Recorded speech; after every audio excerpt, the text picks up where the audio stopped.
Right, hello everyone, welcome. We're just going to wait a little bit. Some more people have registered.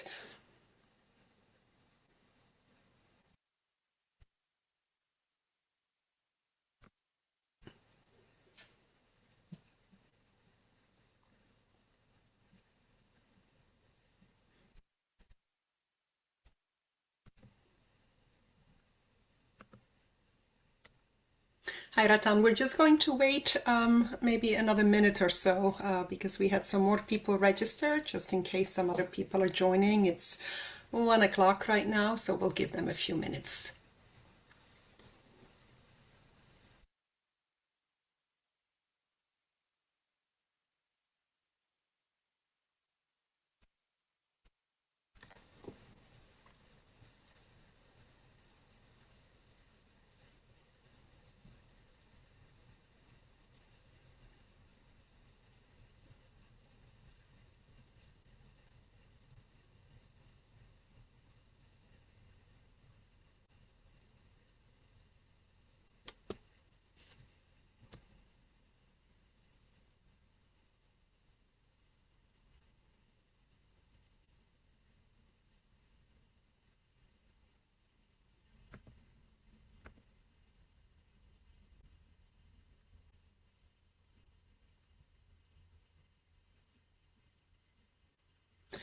All right, we had more people registered, but we're going to get started to respect everybody's time. Thank you so much for attending today and to learn more about our Visiting Scholars program.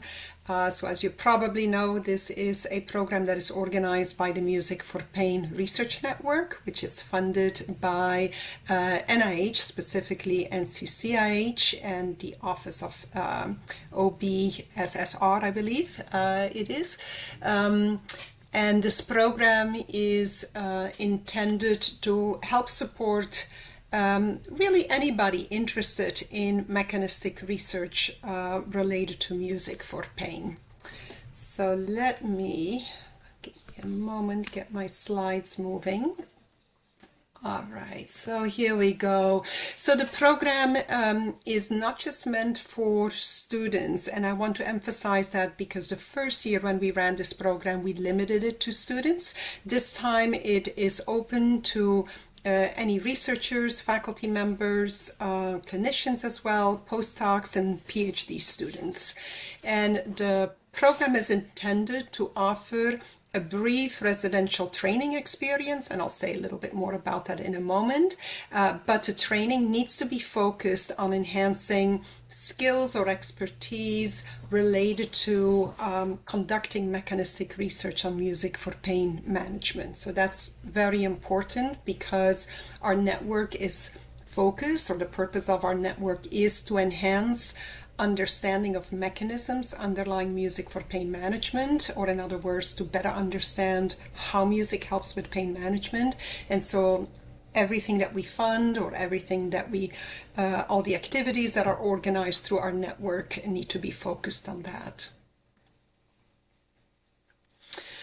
So the support that we offer is for you to go to a lab anywhere in the United States or even abroad that can help advance a particular skill that you think you need in order to conduct high quality research related to advancing mechanistic understanding of music and pain.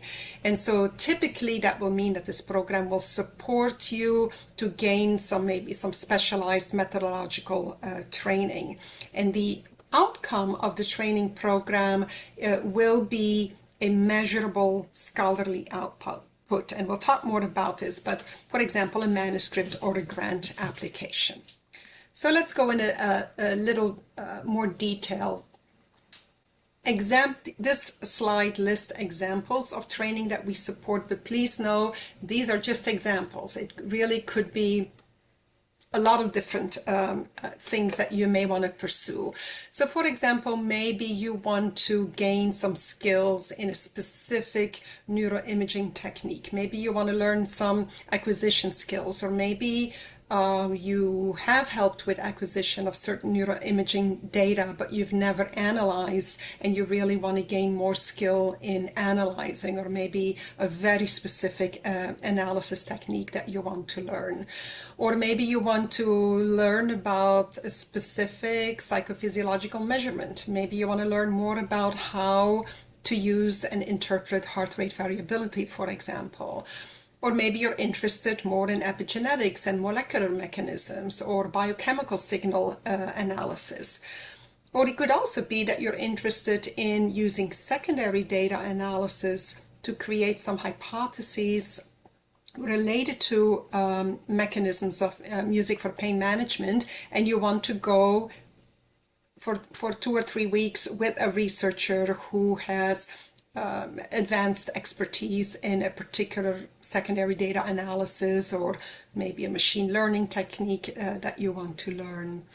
Other examples could be in the realm of neurobiological modeling, but it could also be related to the music intervention specifically as well. Maybe you want to explore some innovative techniques for intervention delivery, for example. So these are just a few examples. The training length for our program is maximum 3 weeks. You don't have to go somewhere for 3 weeks, but you can you're allowed to go somewhere up to 3 weeks. It could be 3 weeks at once or 2 weeks at once, or maybe you want to break it up. Right now we have somebody who is breaking it up in 3 chunks of 3 days, I believe, so that there's some time in between to practice the skill or refine maybe something that you're working on, and then you go back to the lab. So that's absolutely fine if you want to do it that way. The training needs to be completed and all expenses need to be incurred by August 15th. However, know that we will be renewing this program every year, but for this year it will end by August 15th. To be eligible, you must be a member of our network, and that's very easy. You can just go to our website and click join and become a member. It's totally free. You need to be, like I said before, either a faculty member or a researcher or a postdoc or a PhD student at a US-based institution. So you do not need to be a US citizen, but you have to be currently at a US-based institution. Or you could be a clinician or a clinician researcher at a US-based clinical site. So if you are residing outside of the United States, then you unfortunately cannot participate in this program. So you would then be responsible for finding a training host. So I think the first thing you need to ask yourself, what is a skill that I want to gain? What are kind of my learning objectives for this training program? And who could teach me these skills? Who could give me the experience that I need? So your host expertise, of course, needs to align with the training goals. Initially, we had envisioned for the host to be in the United States as well, but it could be that there's a very particular expertise that maybe is present in a lab in Canada or Mexico, or we don't want you to use this opportunity to maybe try to get an exotic vacation in, but if you have a really good reason for selecting an international host because the expertise that you're looking for is not available in the United States in a lab, then that is totally fine as well. The training host needs to be able to demonstrate on their biosketch that they have publications and funded research in this area of expertise that you're looking, right? So we want to see some evidence that this host indeed has the expertise that you say they have. The host does not need to be a Music for Pain network member, but of course you can certainly encourage them to become a member as well. And like I said, the hosting can be in the US or can be international. Now, the maximum dollar amount for this award is $5,000 per person, and this is to reimburse you for travel, accommodations, or per diems. Travel cannot be first class or business class, so just economy travel. You are not permitted to use the funding for research supplies or lab materials, so it truly is just reimbursement for travel expenses and accommodation expenses. Please know that we won't be giving you $5,000 up front. Instead, once you have completed the travel, you will submit receipts to us and we will reimburse you at that time.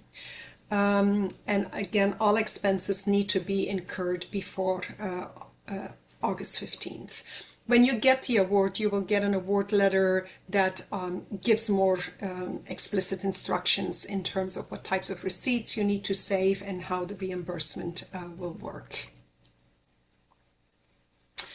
So on to the application itself. So there's a cover page, just with some basics: your name, the training period, your affiliation, the training period, for example, and the amount that you're looking for or want to ask for. Then there is a one-page proposal. I'll go over that in a moment. There is also a letter of support by the host. We also require an NIH biosketch from you and from the host, and budget and justification. I want to say something about the biosketch so I don't forget it. You may be aware, and your host may be aware, that NIH has now a new biosketch format that they're requiring. Don't worry about that for this application. If you have a biosketch or your host has a biosketch in the new format, great, but this biosketch is not getting submitted to NIH through their system, so there's not going to be any triggering of errors or warning that you would typically get. It's just coming to us for the reviewers who will score your application to see. Okay, so don't worry about using the newest format, but please do use either the old or the new NIH biosketch format. So this is not just a regular CV, so make sure you look at the NIH website for the template that you're supposed to be using. So the proposal itself, so that one page, so it's really brief, but we want a brief explanation of your current expertise and your career goals as related to music and pain research. Of course, those career goals will have to include something about wanting to pursue research that would help us better understand how music helps with pain management. Yeah. Then you describe briefly your training needs or your objectives for the training experience, the rationale for your host selection, and then a specific description of your specific training activities. And then you're going to end the proposal with a brief outline of clear measurable outputs. And it could be just one output, but there needs to be a clear measurable output. We think that most commonly that will be a grant application or even applying for one of our pilot funding. So it doesn't have to be a big NIH grant, or maybe you have a foundation grant in mind. Or maybe you are a PhD student and you want to apply for an F-32, for example, and you believe that this could help you. Those are all measurable outputs. Or it could be a manuscript, yeah? So just make sure that you don't mention something super vague there. Yeah, so be specific as to what the output will be from this training program. Now that output, as you will see in a bit, does not need to be an immediate output. Yeah, it could be certainly several months down the road, or even up to a year down the road. The key dates for this program are the following in terms of the application. It's a rolling application deadline, so we don't have a specific deadline, we don't have a priority deadline. As soon as we receive an application, we send it out to 3 reviewers, and you will receive a notification of award, or sometimes we might reach out to you and say, okay, this sounds very interesting, but this area is way too vague, the reviewers didn't understand it.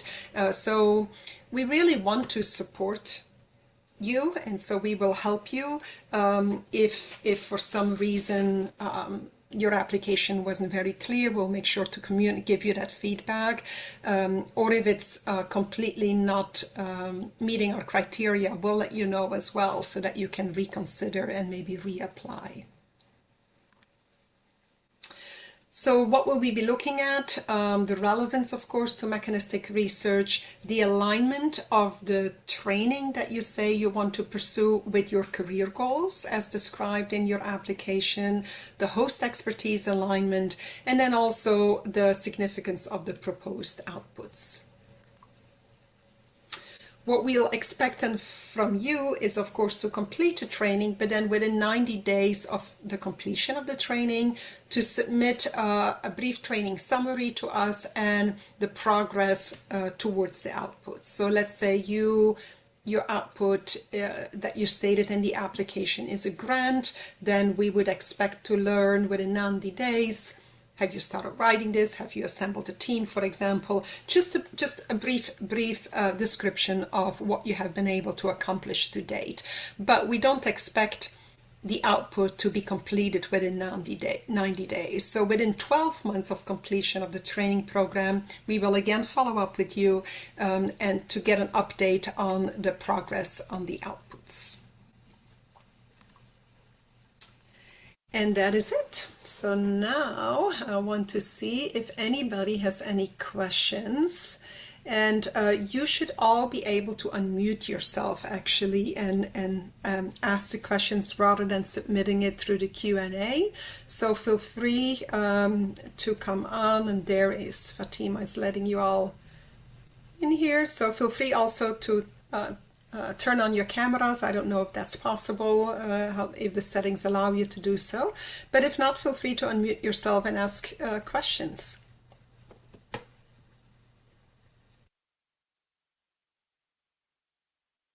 Anybody, any questions? Lena, I see that you unmuted yourself, but I'm not sure if you have any questions. I don't know how to, I don't think my screen, I can show my face here. I don't see an option. Yeah, it could be because it was set up as a webinar. So go ahead and you can ask your question. Sorry if I missed it. I just came out from the other class and I'm like a first year music therapy PhD student. So, does the topic has to be something related to music and the pain? Yes, so please read very carefully our applications, and it has to be even more than just related to music and pain. It has to be related to advancing our understanding of how music reduces pain. So it has to have a mechanistic focus because all of what we do in our network needs to have this mechanistic focus. That's why NIH funded us. So yeah, that is really important. And then if you missed it in the beginning, on our website, there's even examples of things that people may want to pursue. But yes, the learning objectives as well as the activities need to be clearly related to gaining a skill or expertise specifically to help you research mechanisms of music for pain management. So this will be quantitative, like measurable No, it doesn't mechanisms. have to be per se quantitative. For example, it could be that I'm not sure what the training would be, but qualitative research can also help understand our or help point to potential mechanisms that we may want to study in the future. For example, there's some interesting research that has people listen to music, for example. This has not been done yet, I believe, in the realm of pain, but where people listen to music, their brain activities are being recorded, like with a functional MRI. And then afterwards, the people listen to the music again and they're being asked to narrate their experiences. And then that qualitative data is superimposed on the neural data that was being acquired through a functional MRI. So that would be an example of maybe that you say, I want to go learn some specific qualitative skills. But you would need to have a good reason, right? So you can't say, I would like to go to this lab to learn how to code interview data. If you then don't have a good reason for why that would help us eventually with enhancing mechanistic understanding. Does that make sense? Yeah, thank you so much for explaining that to me. And I saw the email address quickly, but is that the music for pain at Drexel EDU? Is that the email that I could send any questions? Yeah, absolutely. Thank you so much. Yeah, and that email is on our website as well, so you can always find it there as well. Yeah, feel free to follow up, but and feel free to ask more questions here. That's why we're doing this webinar. Anybody else questions or comments? But if you want to share what you're thinking that you may want to pursue and get some feedback on it, that's certainly fine as well.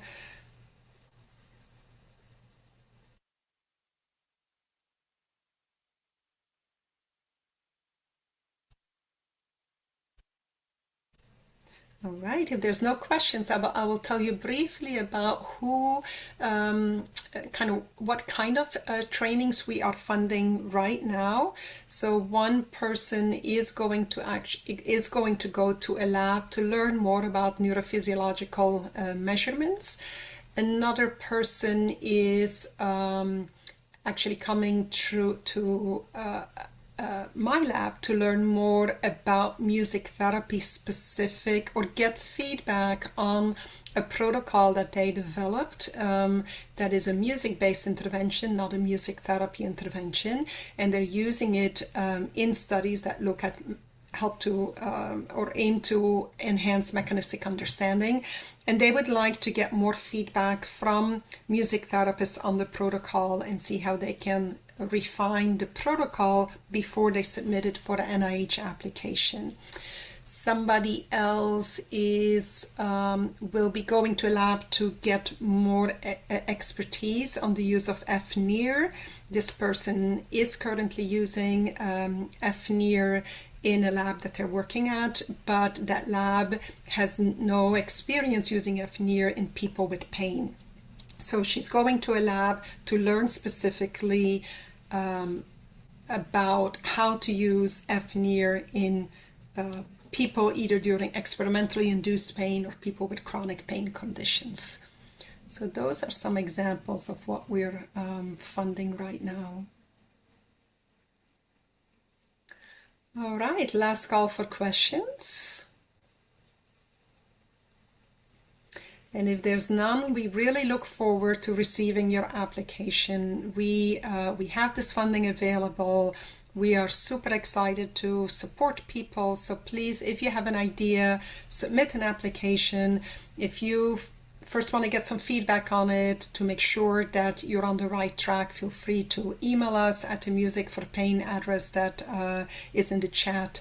And we would be really, really happy to support you. This is not a super competitive thing, so as long as your training goals is clear and it looks like this could really advance your expertise in a particular area and there is a nice connection to mechanistic understanding, then you can absolutely submit to us.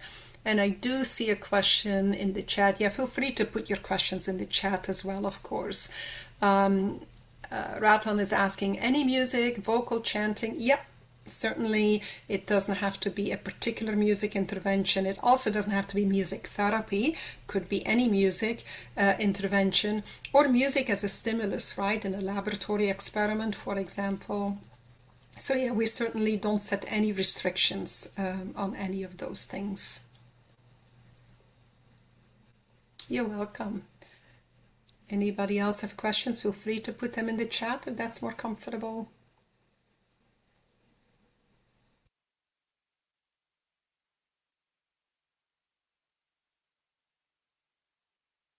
All right, if none, then I hope to at least receive some applications from this group, and feel free to reach out to us with any questions you may have, okay?